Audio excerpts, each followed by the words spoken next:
முத்தம்மா. பொத்தி பொத்தி வளர்த்த புள்ள கத்தி கத்தி மனச கொள்ள புடவ 2 எடுத்துக்கிட்டு பொசுக்கெண்டு வந்து விட்டேன் பாலா போன சவுதிக்கு. பொத்தி பொத்தி வளர்த்த புள்ள கத்தி கத்தி மனச கொள்ள புடவ 2 எடுத்துக்கிட்டு பொசுக்கெண்டு வந்து விட்டேன் பாலா போன சவுதிக்கு.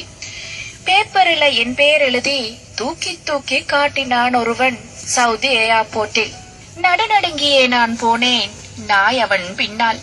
அவனுக்கு ஆக்கி போடணுமாம், உடைகளின் அழுக்குகள் போக்கணுமாம், பாத்திரங்கள் கழுவணுமாம், பத்திரமாய் கழுவணுமாம், வீட்டையும் சுத்தி கழுவணுமாம், அவன் பிள்ளைகளையும் காக்கணுமாம். சொன்னதெல்லாம் செய்தேன். மாசம் பல கடந்தது, காசு வந்து சேரவில்லை. சம்பளத்தை நான் கேட்டா சவுக்கால அடிக்கிறான், சொத்தையில அரைகிறான், தண்ணிய கொதிக்க வச்சு கையில ஊத்துறான். அலுப்பு கொண்ட என் மேனியில தழும்புக்கு மட்டும் பஞ்சமில்ல. இரவில் கதவை தட்டுகிறான், அவன் காமத்தை என் மீது கொட்டுகிறான். அப்பன் அவன் செய்துவிட்டு மகனிடம் சொல்லாதே என்கிறான். மகன் அவன் செய்துவிட்டு அப்பனிடம் சொல்லாதே என்கிறான். தப்பித்து நான் போக தடுமாறி நின்றேன், தப்பித்து நான் போக தடுமாறி நின்றேன்.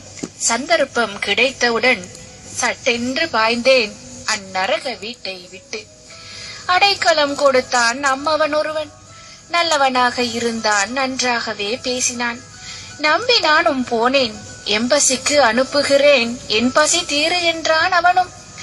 வழி ஏதும் தெரியவில்லை, வாய்விட்டு அழுதுவிட்டேன். இரக்கமில்லா அவனும் இரவெல்லாம் வைத்திருந்து எவனுக்கோ விற்றுவிட்டான் என்னை. இரக்கமில்லா அவனும் இரவெல்லாம் வைத்திருந்து எவனுக்கோ விற்றுவிட்டான் என்னை. ஊரு செல்ல உதவுவாரில்லை, இரக்கம் காட்ட யாரும் இல்லை. ஊரு செல்ல உதவு